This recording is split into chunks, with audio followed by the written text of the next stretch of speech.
Continuing, we are now on problem number 4. So sabi dito, we have to evaluate the integral of sec squared of 2x minus 1. Okay, so parang familiar si sec squared. Check nga muna natin kung meron tayong formula kay sec squared. Integral tayo. Ayun, may sec squared tayo. Sabi dito, ang integral ng sec squared u du ay tan u, hyperbolic tangent u. Ngayon, ang problema lang, yung nakapaloob sa atin ay hindi u. 'Di ba sabi natin dapat yung nakapaloob sa angle ay ano lang, u or isang variable lang, single lang na variable. Okay? Single na variable lang. Hindi pwedeng may kasama. Kung x, x lang. Kung y, y lang. Kung z, z lang. Kung u, u lang. So, hindi pwedeng may kasama. So, ang gagawin natin para maging single siya, palitan natin ng panibagong variable. Mag-let u tayo equivalent to 2x minus 1. So, magiging du natin is 2 dx, where dx now becomes du over 2. Diba? Okay. Substitute na natin si u at saka si dx dito. So we have sec squared, yung 2x minus 1, magiging u na lang. Oy, pwede na, isang variable, single na variable na lang, nag-iisa lang. Yung dx natin will be du over 2. So pwede nating ilabas si 1 half. May 1 half tayo dito, itong 1 over 2 na to. Ang may iwan sa atin ay sec squared u du. Sabi natin kanina, nang tinignan natin, this is hyperbolic tangent u. Okay, ano ba yun? Hyperbolic tangent u plus c, which will give us 1 half ng hyperbolic tangent. Ang u natin ay 2x minus 1 plus c. And this is the answer for this problem. Diba, napakasimple lang. Kailangan lang kabisado natin yung ating mga formula of integration. Kasi yun yung goal natin eh. Kung medyo tugma, di ba? Tingnan natin, baka konting manipulation lang naman. Okay, for number 5, our problem is integral ng sine 2 ln x. Uy, nakapaloob sa ln dx. Okay, walang problema pagdating kay sine kasi pag nag-let u tayo, 'di ba ang makukuha natin, let u. So, i-let u natin yung nakapaloob kasi kailangan single lang na variable, di ba? So, ang magiging du natin dito is, okay, labas mo yung 2. Derivative ng ln x is 1 over x, okay, dx. So, therefore, our du is 2 dx over x, or our dx is x du over 2. Ngayon, i-try natin i-substitute dito sa ating original problem. So, we have sine ng itong 2 ln x, magiging u na lang. Pero yung dx natin, magiging x du over 2. Oh no, hindi pwede. May maiiwan na x. So, hindi siya pwede because dapat pag kapag ka nag-u sub tayo, lahat ng variable ay u, hindi pwedeng may matitirang x. Okay? So, ngayon, dito papasok yung exponential anecdotes o yung exponential analogues na tinatawag. Sabi natin, ang sine x is equivalent sa e raised to x minus e raised to negative x over 2. Therefore, kapag ka may sine 2 ln absolute value of x tayo, yan ay equivalent sa e raised to 2 ln of x minus e raised to negative 2 ln of x over 2. Okay. So, our problem now becomes even more, mukhang komplikado, pero tingnan natin, no? So, try nga natin paghiwalayin. So, meron tayong e raised to 2 ln of x over 2 minus e raised to negative 2 ln of x over 2. So, our integral now becomes, copy ko na lang to, paste, parang masyado siyang malaki.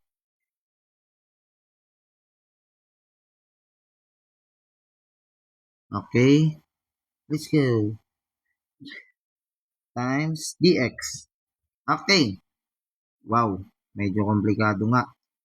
Ngayon, kung maalala lang natin yung properties ng natural log, di ba kapag ka meron tayong 2 ln of A, di ba yan ay equivalent sa ln of A raised to 2? That is a property. Nakabaliktad lang, kapag ka may ln AX ka, ang ginagawa natin, magiging x ln of A yan. Kaya kapag ka meron kang ln of e raised to x, ang nangyayari, nagiging equivalent lang yan sa x. So in this case, i-apply natin yan. Okay? Bakit pala? Kasi yung ln e equal to 1 yan na. Siningit ko lang.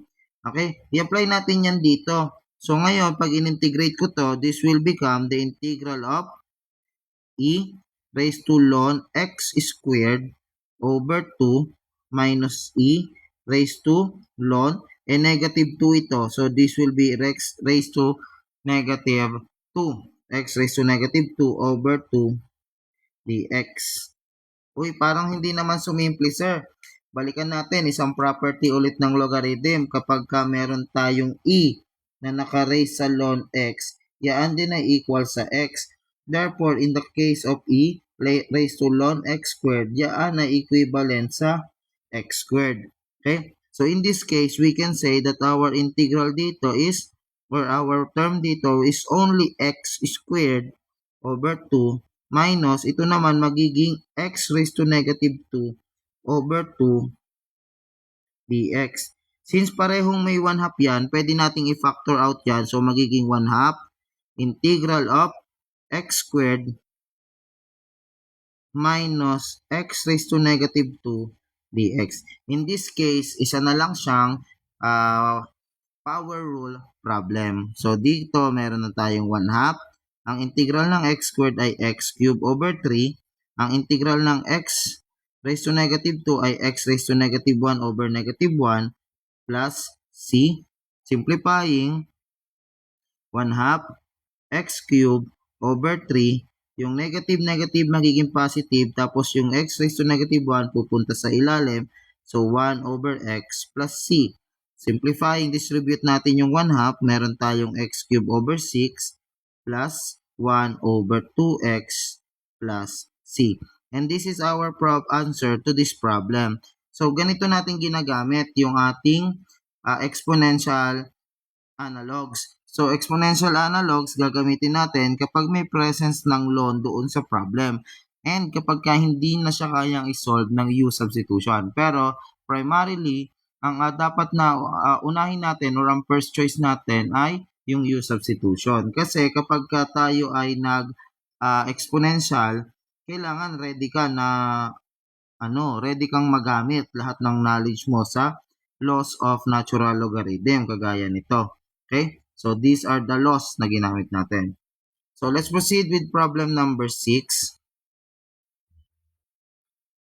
So for problem 6, ang sabi dito, we have to evaluate the integral of 4e raised to x sine of x dx from 0 to ln of 2. Okay. So for this problem, meron tayong exponential. Tapos meron tayong hyperbolic.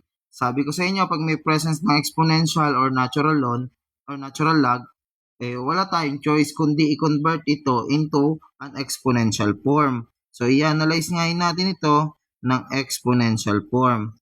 So, right now, iyon pa lang. Pero kapag nakapag-IBP na kayo, kaya na solve ito ng IBP. So, yung 4 na coefficient, ilalabas ko na lang. Okay? Kapatid na natin siya sa labas. Okay? Ang may iwan sa atin ay e raised to x. Yung sine x, gawin nating exponential form, that is e raised to positive x minus e raised to negative x all over 2 dx. Okay? Yan si sine x. Next, distribute natin yung e raised to x. Actually, pwede na nating ilabas yung 1 half dito or mag-cancel out tayo. Ito magiging 2.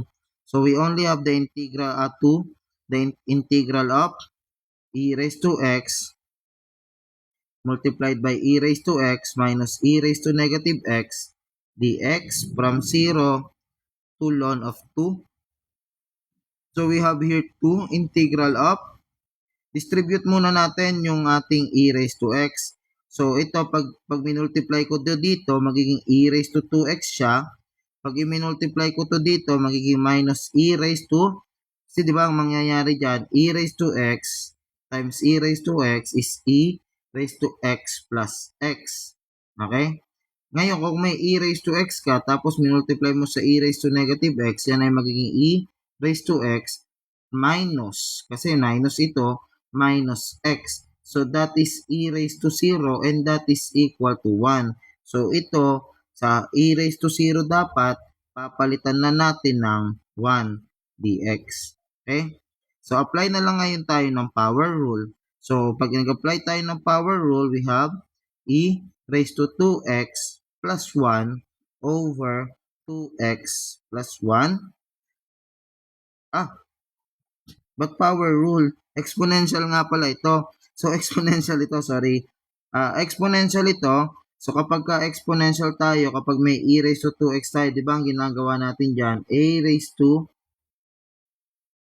bx over b ln of a. Masyadong nahumaling sa power rule. So, pag in-apply natin yan, this will be e raised to 2x over 2 ln of e, which is actually equal to 1. Minus, ang integral ng 1 ay x from 0 to ln of 2. Okay. So, dito, distribute natin yung 2. Multiply natin dito. So, mawawala yung 1 half. E raised to 2x na lang tayo. Multiply naman natin dito yung 2. So, magiging minus 2x from 0 to ln of 2. Okay. Since ito ay definite integral, kunin natin muna yung upper limit. F of ln 2 muna tayo. That would be e raised to 2. Our x will be ln 2 minus 2 times ln of 2. Palitan ko to ng bracket. Okay, so sinubstitute lang natin sa lahat ng x. Okay? So, similar dun sa problem natin kanina, ito, pwede nating isulat as e ln of 2 squared. Okay? Minus 2 ln of 2. Okay? Ngayon, yung 2 squared, bababa na lang siya dito. Minus 2 ln of 2. Kasi, yung e mo, pag naka-raise sa ln, yung e ln of a is equivalent sa a. Yung e ln of x ay equivalent sa x. So, basta naka-raise yung ating e sa ln, kung ano yung nilalaman ng ln, yun yung magiging simplified outcome. So, dito may 2 squared tayo. So, we have 4 minus 2 ln of 2. Wala tayong calculus, so hindi ko pa alam yung ln of 2. Hayaan muna natin siya dyan na ganyan. Okay? Next, puntahan naman natin yung lower limit, f of 0. So, we have here e raised to 2 times 0 minus 2 times 0. So, this is e raised to 0 is 1. Ito ay 0. So, our lower limit is just 1. Okay? So, ang integral na ina-analyze pala natin ngayon is upper limit 4 minus 2 ln of 2 minus our lower limit na 1, or basically, I is just 3 minus 2 ln of 2. Okay? And that's the answer for this problem.